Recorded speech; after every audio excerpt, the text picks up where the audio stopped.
है, मेरा नाम है उज्ज्वल आनंद जैन। ये मेरा कुछ इंट्रोडक्शन है। तो आज हम स्टार्ट करने वाले हैं थर्मोडायनेमिक्स का लेक्चर 5।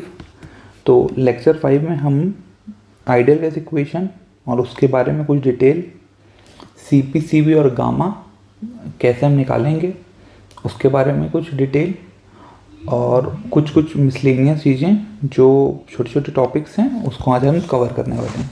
तो सबसे पहले हम स्टार्ट करने वाले हैं आइडियल गैस इक्वेशन से। तो सबसे पहले आइडियल गैस इक्वेशन देखते हैं क्या होता है। आइडियल गैस इक्वेशन देखिए,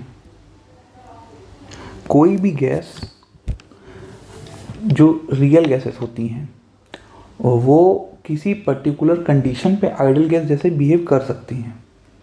कोई भी जो गैसेस होती हैं वो किसी स्पेशल कंडीशन पे आइडियल गैस जैसे बिहेव कर सकती है, बस उसको कुछ कंडीशन फॉलो करनी पड़ेगी।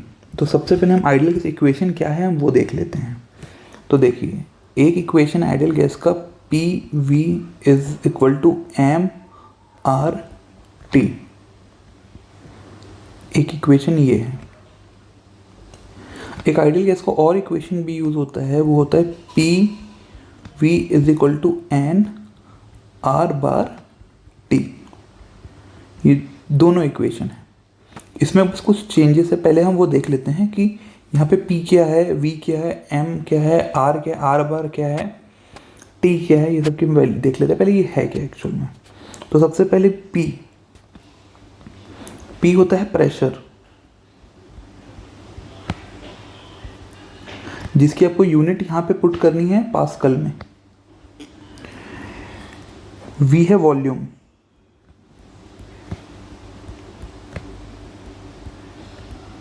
जिसकी आपको यूनिट रखनी है मीटर क्यूब में। यहाँ पे T है, यहाँ पे T जो है वो है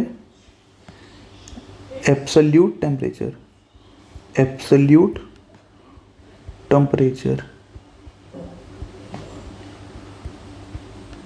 जिसमें इसकी जो यूनिट है वो है केल्विन। अच्छा, देखिए जो प्रेशर है वो कौन सा है।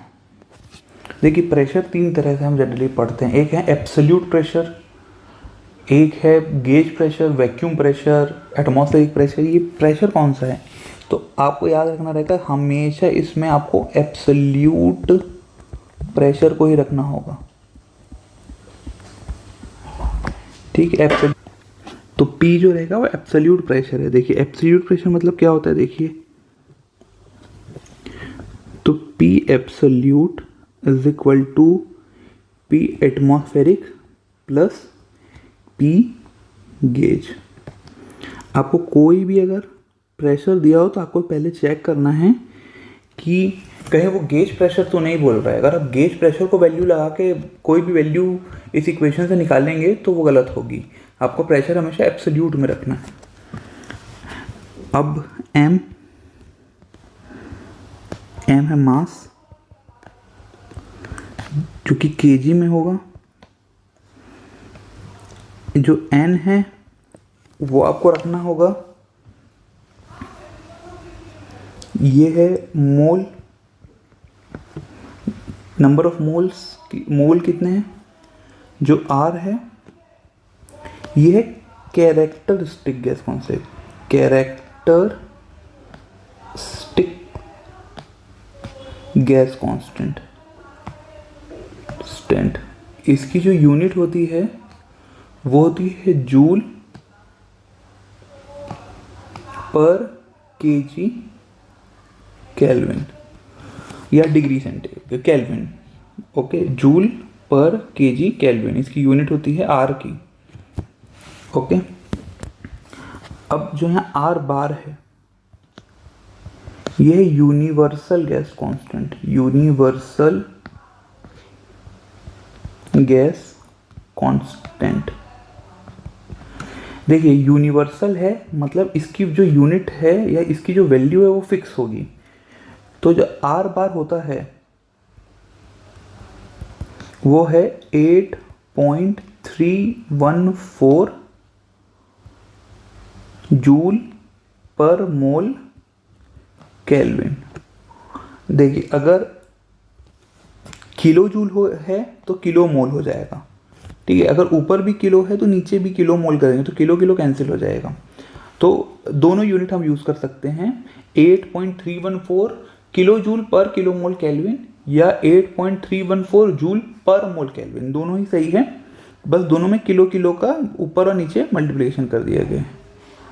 ये अब देखिए आर और आर बार में रिलेशन होता है, हम वो देख लेते हैं। आर एंड आर बार में रिलेशन क्या होता है? तो जो आर होता है वो होगा आर बार बाय एम।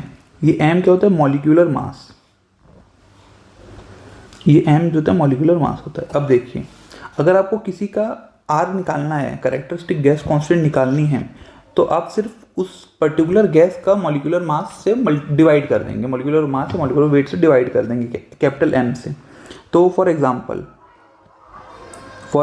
अगर हम देखें हीलियम के लिए, अगर हम निकालेंगे हीलियम गैस के लिए, तो हीलियम गैस के लिए एम कितना होगा? फॉर हीलियम का मॉलिक्यूलर मास होगा 4, ठीक है। तो अगर आर हम देखें हीलियम के लिए तो क्या होगा? 8.314 अपॉन M4, ठीक है। तो ये आप ये वैल्यू निकाल लीजिएगा। देखिए यहाँ से एक बहुत इंपॉर्टेंट पॉइंट समझ आएगा हमको कि देखिए आर बार जो है वो कांस्टेंट है, तो जो कैरेक्टरिस्टिक गैस कांस्टेंट है वो मॉलिक्यूलर मास के इनवर्सली प्रोपोर्शनल होगा, ठीक है। तो जिसका मॉलिक्यूलर मास जितना कम होगा उसका कैरेक्टरिस्टिक गैस कांस्टेंट उसको उतना ज़्यादा होगा। ये हमको बात क्लियर है। तो देखिए अगर मैं बोलूँ हीलियम एंड एयर में, तो देखिए एयर का M फॉर एयर कितना होता है? 29 और M फॉर हीलियम होता है 4। तो इसका मतलब क्या हुआ कि जो मॉलिक्यूलर मास है वो हीलियम का कम है, तो ये आर इन्वर्सली प्रोपोर्शनल है। इसका मतलब क्या हुआ? R for helium is greater than R for air. तो अगर कभी भी आपको कैरेक्टरिस्टिक गैस कांस्टेंट इंक्रीजिंग या डिक्रीजिंग ऑर्डर में है, अगर आपको जमाना है तो सबसे पहले आप उसका चेक कर लीजिएगा कि उसका m की वैल्यू कितनी है। जिसकी जितनी ज़्यादा m उसका उतना कम r। तो इस कॉन्सेप्ट से आप आराम से उसको अरेंज कर लेंगे, चाहे वो कोई भी गैस दे दे आपको, ठीक है। तो ये कॉन्सेप्ट आपको याद रहना चाहिए। अब देखिए जो आइडियल गैस इक्वेशन है उसको यूज़ करने के कुछ एजम्पशन हैं, तो एजम्पशंस हम लिख लेते हैं आइडियल गैस इक्वेशन के।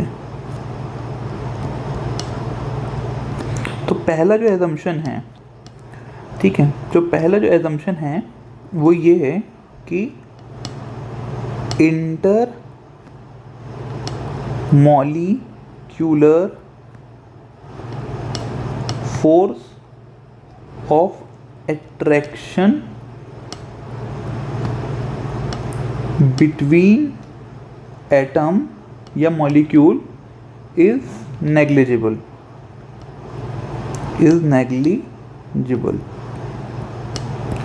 ठीक है। सेकेंड एजम्पशन क्या है कि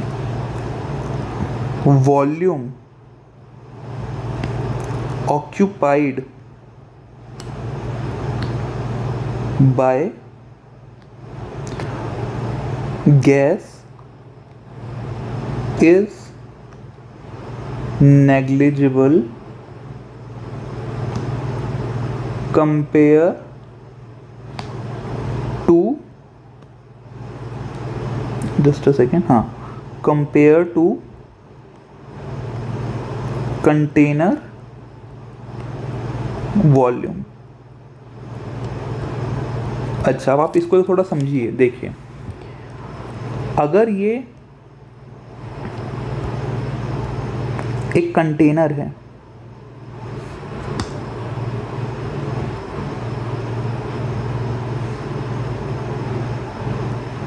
ठीक है, अगर ये कंटेनर है, इसमें कोई गैस है मान लीजिए, ये गैस के मॉलिक्यूल है मान लीजिए, तो पहला असम्पशन क्या होगा कि ये कोई दो मॉलिक्यूल है, मान लीजिए एक मॉलिक्यूल ये है, दूसरा मॉलिक्यूल ये है, इनके बीच जो मॉलिक्यूलर अट्रैक्शन है, इंटरमॉलिक्यूलर फोर्स ऑफ अट्रैक्शन है, ये मॉलिक्यूल 1 और 2 के बीच ये लगभग नेग्लिजिबल है। अभी हम समझेंगे कि वो प्रैक्टिकली नेग्लिजिबल कैसे होगा, ठीक है।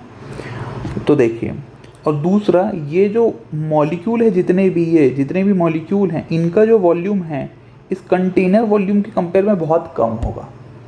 वो जो मॉलिक्यूल के आपस में जो वॉल्यूम है उस कंटेनर के कंपेयर में वो नेग्लिजिबल होगा। कंटेनर का वॉल्यूम बहुत ज़्यादा होगा, कंटेनर का वॉल्यूम बहुत ज़्यादा होगा। उसका एक एग्जांपल है कि जो एयर आपके रूम पे भी है ना, तो रूम का वॉल्यूम बहुत ज़्यादा अगर है और एयर की क्वांटिटी कम है, तो इस कंडीशन पे जो इसमें एयर फैलेगी वो लगभग आइडियल गैस जैसे बिहेव करेगी। इसलिए आप जनरली देखते होंगे कि एयर को हम आइडियल गैस एज्यूम कर लेते हैं, ठीक है। तो दो कंडीशन देखिए, अब आप समझिए। P V is equal to M R T है, एम बाय वी, एम को मैंने इधर ले कर दिया और वी को इसके नीचे कर दिया, is equal to P upon R T. अब एम बाय वी जो होता है वो क्या होता है, डेंसिटी होती है, हमने अभी देखी है पीछे, डेंसिटी होती है, ठीक है। सो इसका मतलब क्या हुआ कि जो रो है वो P अपॉन आर टी है, ठीक है। अब आप एक चीज़ देखिए यहाँ पे, पहला असम्पशन क्या था हमारा कि जो मॉलिक्यूल है उनके भी इंटरमॉलिक्यूलर फोर्स ऑफ अट्रैक्शन बहुत नेग्लिजिबल है। तो आप मुझे बताइए, ये अगर एक कंटेनर है, वो मॉलिक्यूल अगर बिल्कुल आजू बाजू हैं तो उनके बीच फोर्स ऑफ अट्रैक्शन होगा ना, क्योंकि उनके बीच की डिस्टेंस कम है। सिंपल कॉन्सेप्ट, दो मॉलिक्यूल के बीच की अगर डिस्टेंस बहुत कम है तो उनके बीच फोर्स ऑफ अट्रैक्शन ज़्यादा हो, क्योंकि उनके बीच की डिस्टेंस कम होती है तो फोर्स ऑफ अट्रैक्शन ज़्यादा होता है, ये हमने पढ़ा है। पर एक मॉलिक्यूल यहाँ है और एक मॉलिक्यूल यहाँ, इनके बीच की डिस्टेंस बहुत ज़्यादा है तो इनका फोर्स ऑफ अट्रैक्शन बहुत कम होगा। दो बहुत दूर कोई ऑब्जेक्ट हैं उनके बीच की फोर्स ऑफ अट्रैक्शन कम होगी ना, कंपेयर टू दो आजू बाजू मॉलिक्यूल के, क्योंकि डिस्टेंस कम है और एक के में डिस्टेंस ज़्यादा है। तो देखिए, अब ये जो पहली जो कंडीशन है, अगर मॉलिक्यूल एक कम वॉल्यूम में बहुत ज़्यादा मॉलिक्यूल है तो उसको क्या बोलेंगे, डेंस। और ये जो कंडीशन है कि जिसमें मॉलिक्यूल बहुत दूर दूर है उनको बोलेंगे रेयर, RARE, रेयर। तो डेंसली मतलब होता है बहुत पास पास, और रेरिफाइड या रेयर होता है बहुत दूर दूर। ये आपको कॉन्सेप्ट समझ आ रहा है कि डेंस होगा पास पास और रेयर होगा दूर दूर। तो अब मुझे आप बताइए, डेंस की डेंसिटी ज़्यादा होगी क्योंकि मॉलिक्यूल पास पास है, एक वॉल्यूम में बहुत सारे मॉलिक्यूल हैं क्योंकि आजू बाजू हैं सारे मॉलिक्यूल, और एक केस में एक कंटेनर में बहुत दूर दूर है मॉलिक्यूल, तो उसकी डेंसिटी कम होगी। तो अब मुझे बताइए कि फोर्स ऑफ अट्रैक्शन डेंसिटी ज़्यादा होने पे ज़्यादा होगी या डेंसिटी कम होने पे ज़्यादा होगी। तो फोर्स ऑफ अट्रैक्शन जब मॉलिक्यूल आसपास होंगे तो ज़्यादा एक दूसरे को पकड़ के रखेंगे, बाइंड करके रखेंगे। दो मॉलिक्यूल बहुत दूर हैं तो उनका अट्रैक्शन फोर्स बहुत कम हो जाएगा, तो इसलिए डेंसिटी जिसकी कम होगी उसके बीच का फोर्स ऑफ अट्रैक्शन कम होगा। और दूसरी कंडीशन क्या थी कि वॉल्यूम जो उनके द्वारा मॉलिक्यूल के द्वारा ऑक्यूपाई किया जा रहा है वो बहुत कम होगा कंटेनर के वॉल्यूम के कंपेयर में। तो अगर दो मॉलिक्यूल दूर दूर भी हैं तो इसका मतलब क्या हुआ कि उसके द्वारा वॉल्यूम भी कम ऑक्यूपाई किया जा रहा है, क्योंकि कम मॉलिक्यूल आएंगे ना उस पर्टिकुलर वॉल्यूम में। देखिए, अगर कंटेनर है, कंटेनर के अंदर दो मॉलिक्यूल हैं और दोनों दूर दूर हैं, फिर तो ये क्या है, वॉल्यूम भी कम ऑक्यूपाई करेंगे, क्योंकि सिर्फ उतने वॉल्यूम में सिर्फ दो ही मॉलिक्यूल हैं, क्योंकि डेंसिटी कम है। तो डेंसिटी के कम होने से दोनों कंडीशन सेटिस्फाई हो जाती है आइडियल गैस इक्वेशन बनाने के लिए। इसलिए जिसकी भी डेंसिटी कम होगी, जिस गैस की डेंसिटी कम होगी उसकी आइडियल गैस बनने की चांसेस ज़्यादा होंगे। तो देखिए, डेंसिटी कम करने के इस फॉर्मूले के हिसाब से दो तरीके, प्रेशर रिड्यूस कर दिया जाए और टेम्परेचर बढ़ा दिया जाए। समझ आया आपको? तो इसका कंक्लूजन क्या होता है वो लिखते हैं। देखिए, पहले a gas can behave as ideal gas at, अब बताइए, low pressure and high temperature.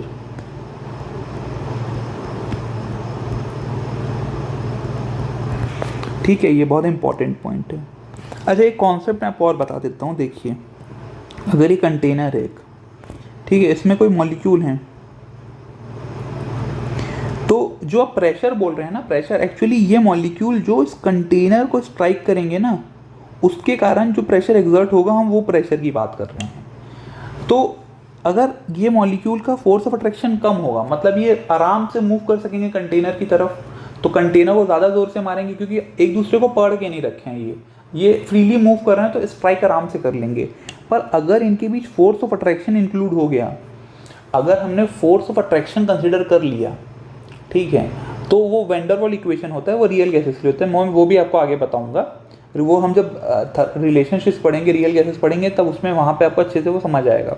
पर ये जो कॉन्सेप्ट है वो आप समझिए कि अगर हमने इंटरमॉलिक्यूलर फोर्स ऑफ अट्रैक्शन कर लिया, मतलब दोनों एक दूसरे को पकड़ के रखे हैं, दो मॉलिक्यूल, ये मॉलिक्यूल 1 है, इनके बीच आप एक स्प्रिंग समझ लीजिए। सबसे समझने का, आसान समझने का तरीका, दो मॉलिक्यूल के बीच स्प्रिंग है, तो अगर फोर्स ऑफ अट्रैक्शन है तो स्प्रिंग है, दोनों ने एक दूसरे को पकड़ के रखा है, तो ये फ्रीली मूव नहीं कर पाएंगे, तो ये कंटेनर के जो सरफेस है उस पर स्ट्राइक आराम से नहीं कर पाएंगे। सो एक और पॉइंट यहाँ से ये निकलता है, if we consider intermolecular force of attraction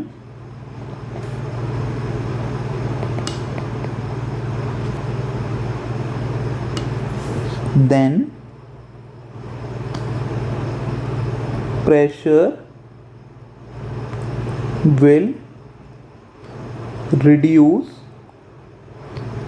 as compare to ideal gas calculation।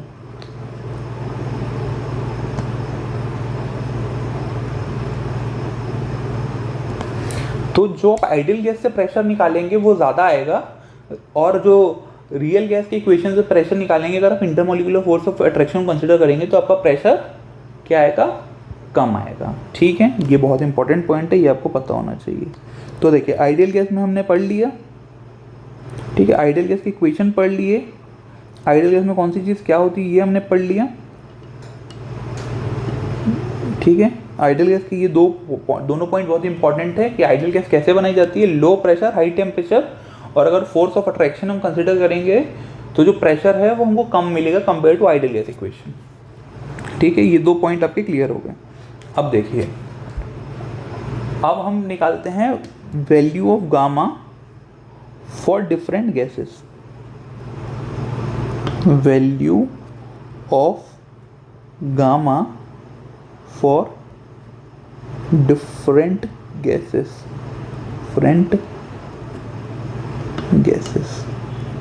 ठीक है। सबसे पहले हमको समझना पड़ेगा कि गामा क्या है। Specific heat ratio, specific heat ratio, ये जो इक्वल होता है Cp upon Cv, where Cp is specific heat at constant pressure,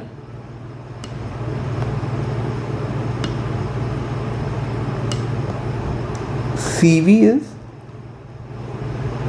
specific heat at constant volume।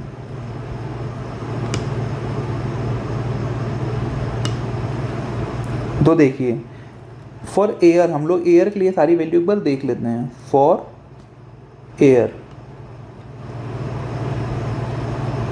Air के लिए जो Cp होता है वो होता है 1.005 kilo joule per kg kelvin.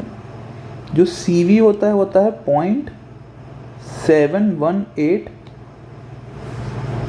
Kilo joule per kg kelvin.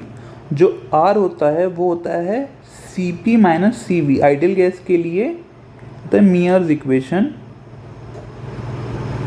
This is called Mayer's equation.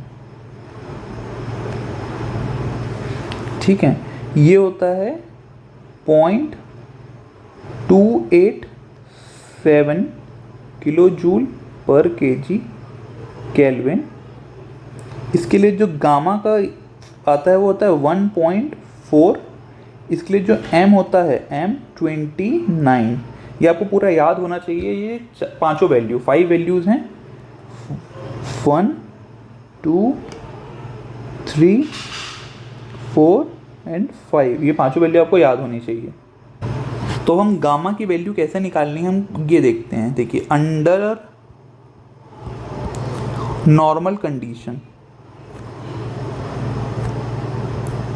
जब normal condition होगी, ठीक है, तो जो गामा का फॉर्मूला होता है वो होता है 1 + 2/n।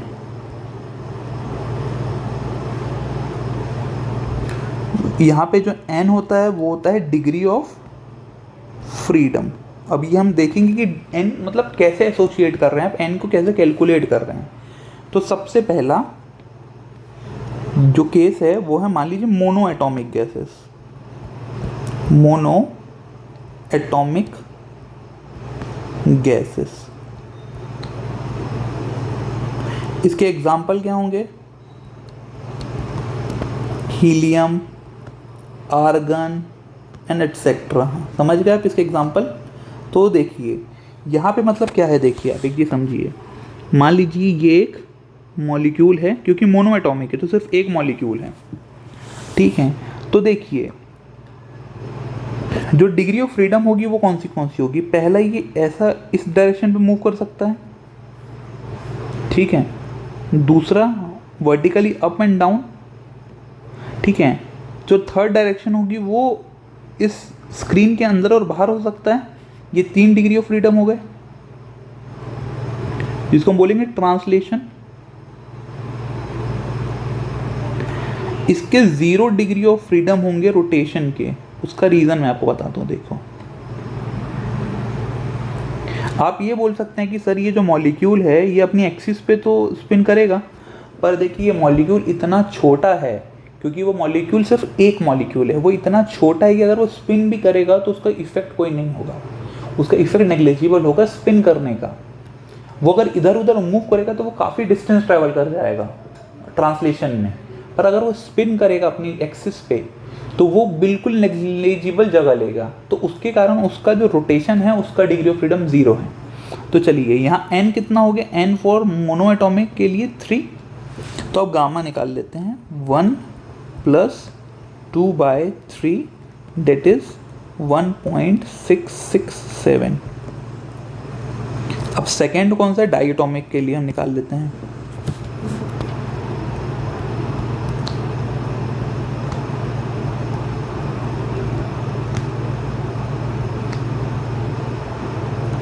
तो अब देखिए डाई एटॉमिक मतलब क्या, इसके एग्जाम्पल क्या क्या होंगे?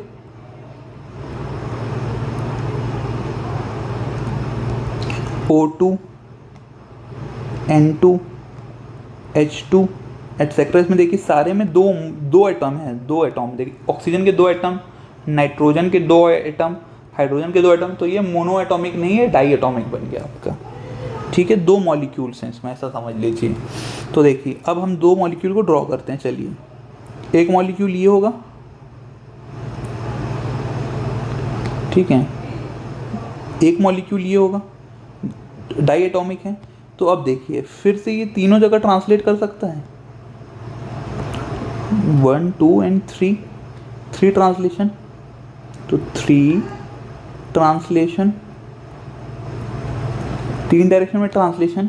अब आप मुझे बताइए कि देखिए एक ये ऐसा घूमेगा, ठीक है। तो ये देखिए 1 डिग्री ऑफ फ्रीडम जो इसका रोटेशन का होगा उसमें दोनों एटम एक साथ घूम रहे होंगे, तो वो लंबा डिस्टेंस कवर करेंगे। आप खुद इमेजिन करिए, अगर मैं आपको इसको 3D में समझाने की कोशिश करूँ तो आप वो एक बार देखिए, ये एक एक्सिस हो गई, ये दूसरी एक्सिस हो गई, and this is third axis. ये तीन आपकी एक्सिस हो गई मान लीजिए। अब वो जो एटम रखा है डाई एटॉमिक, वो मान लीजिए ये एक्स एक्सिस पे रखा हुआ है वो, ठीक है। This is X, this is Y and this is Z,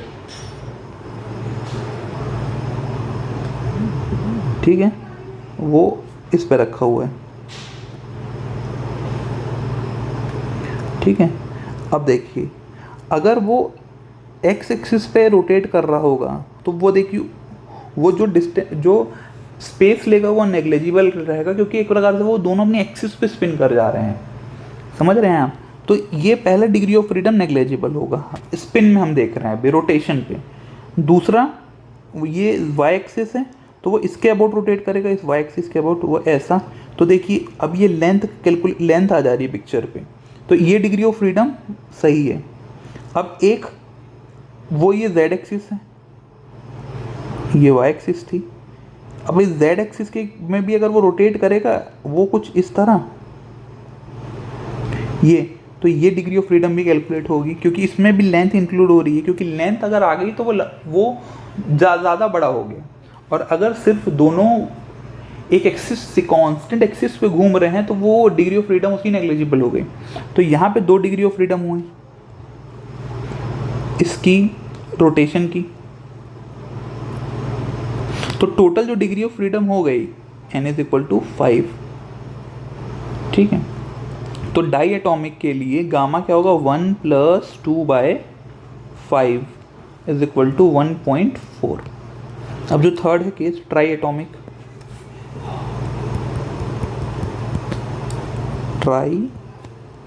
atomic,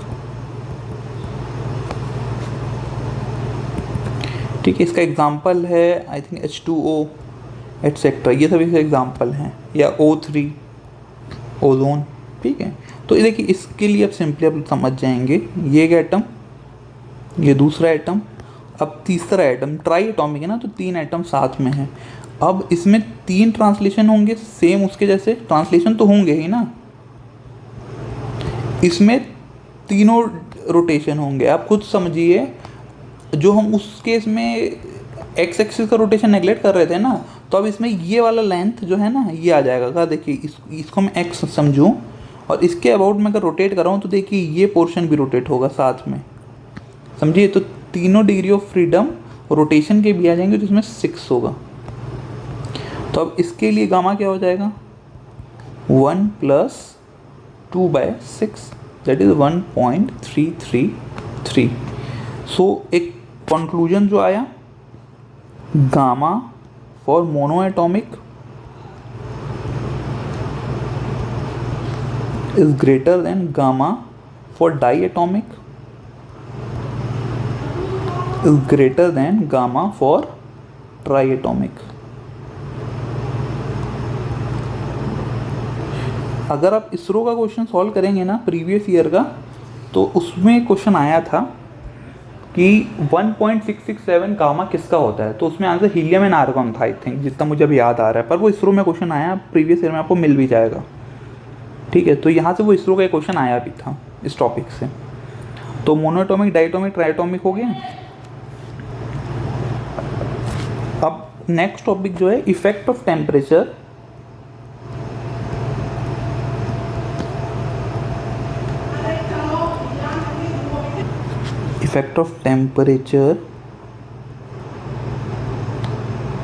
on Cp, Cv and gamma, ठीक है। तो सबसे पहले हम देख लेते हैं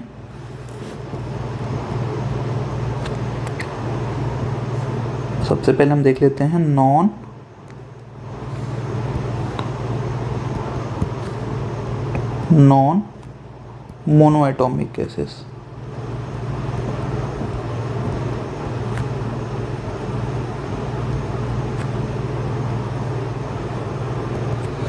ठीक है, नॉन मोनोएटॉमिक गैसेस मतलब O2, H2, O3, ये सारे नॉन एटॉमिक है, मतलब डाई एंड ट्राई सारे, ठीक है। मोनोएटॉमिक तो हीलियम आर्गन हम लोग ने देख लिया था। नॉन मोनोएटॉमिक मतलब O2 H2 O3 डाईएटॉमिक and ट्राईएटॉमिक basically. ठीक है, अब इसमें देखते हैं। तो देखिए, इफ टेम्परेचर इंक्रीजेस, अगर टेम्परेचर इंक्रीज होता है दैट इज T इंक्रीजेस, तो T के बढ़ने से Cp इंक्रीज होता है। आप ये याद रखिए, Cv इंक्रीज होता है।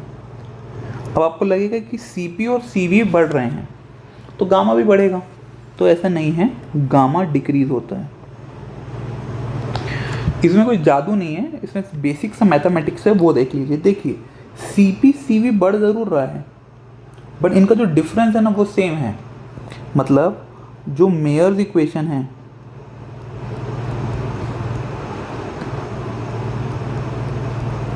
That is R is equal to Cp minus Cv, इनका डिफरेंस सेम है। मतलब R इज कांस्टेंट।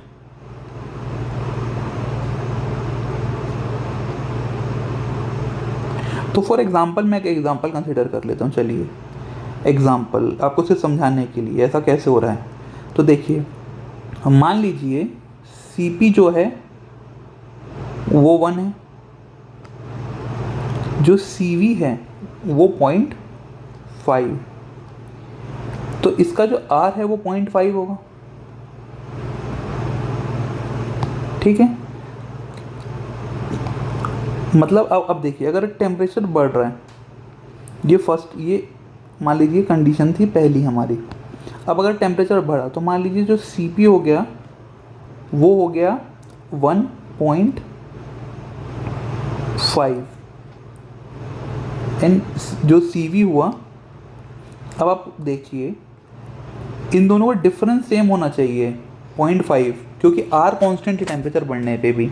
तो अगर ये 1.5 हुआ होगा तो ये 1 हुआ होगा, सिंपल है ना, 1 होगा, क्योंकि अभी भी इनका डिफरेंस 0.5 है। इस केस में भी R 0.5 ही है, टेम्परेचर बढ़ने के बाद भी R सेम रहेगा। तो देखिए, अब अगर इस केस में मैं गामा निकालूँ, गामा पहले केस में, तो Cp बाय Cv होगा, तो 1/0.5 डेट इज 2। इस केस में अगर मैं निकालूँ गामा 1.5/1, तो 1.5 आया, तो देखिए गामा डिक्रीज हो गया। Gamma decreases as temperature increases. ये मैंने आपको मैथमेटिकली बता दिया करके कि ऐसा क्यों है, क्योंकि R कांस्टेंट है, R का डिफरेंस सेम है। अगर आप इसका ग्राफ प्लॉट करेंगे,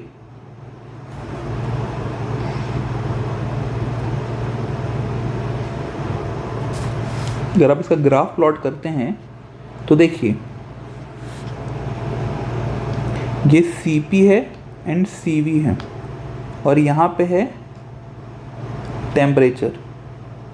तो देखिए, अगर टेम्परेचर बढ़ेगा तो Cp भी बढ़ेगा और Cv भी बढ़ेगा। ठीक है, टेम्परेचर है तो Cp भी बढ़ेगा एंड Cv भी बढ़ेगा। बट आप नोटिस करिए इनका जो डिफरेंस है ना, ये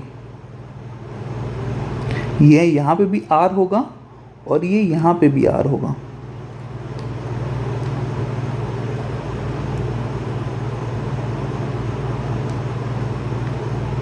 ठीक है, ये यहाँ पे भी R होगा क्योंकि डिफरेंस सेम है। तो देखिए, यहाँ से टेम्परेचर बढ़ा तो ये Cp Cv बढ़ेंगे बट डिफरेंस उनका सेम होगा। ये नॉन मोनोएटॉमिक का केस है। अब सेकंड जो है वो मोनोएटॉमिक का है। मोनो एटॉमिक गैसेस, ठीक है। तो मोनोटॉमिक गैसेस का एग्जांपल है helium, argon, krypton and lot more. ठीक है, नोबल गैसेस मोस्टली। अब देखिए, इसमें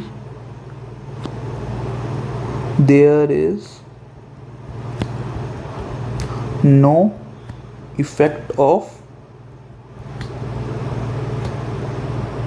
temperature change on CP, CV and gamma. यहाँ पे कोई चेंज नहीं होगा। तो यहाँ पे अगर मैं ड्रॉ करूँ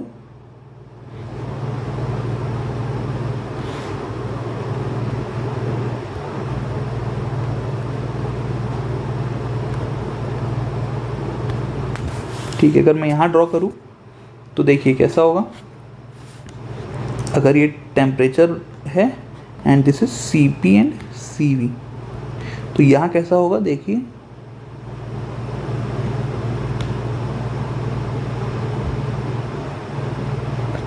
ठीक है, ये दो कांस्टेंट लाइन होगी, स्ट्रेट लाइन, क्योंकि there is no change. This is CP and this is CV and देखिए इनका जो डिफरेंस है वो सेम है। This is R and this is R। So आपको समझ आ गया कि मोनोटॉमिक में सारी वैल्यू सेम होती है, टेम्परेचर चेंज से कोई फ़र्क नहीं पड़ता CP CV को एंड गामा को। और नॉन मोनोटॉमिक गैसेस पे टेम्परेचर इंक्रीज होने से CP बढ़ता है, CV बढ़ता है, बट गामा डिक्रीज होता है और R कांस्टेंट होता है टेम्परेचर इंक्रीज होने से। तो आई होप आपको ये वीडियो समझ आया होगा अच्छे से। और अगर आप कोई भी डाउट है तो आप कमेंट में लिख सकते हैं। जैसे ही हमारा थर्मोडायनेमिक्स का सब्जेक्ट कंप्लीट होगा तो हम लगभग 500 to 600 प्रीवियस ईयर के क्वेश्चन सॉल्व करेंगे बहुत स्पीड में। पर उससे पहले आप ये पूरे वीडियो को देखिए और अच्छे से इसको रिवाइज कीजिए, ताकि आप क्वेश्चंस आपको बिल्कुल मजाक में बना लेंगे। आप क्वेश्चंस को पहले आप इसको अच्छे से पढ़ लीजिए। ठीक है, चलिए मिलते हैं नेक्स्ट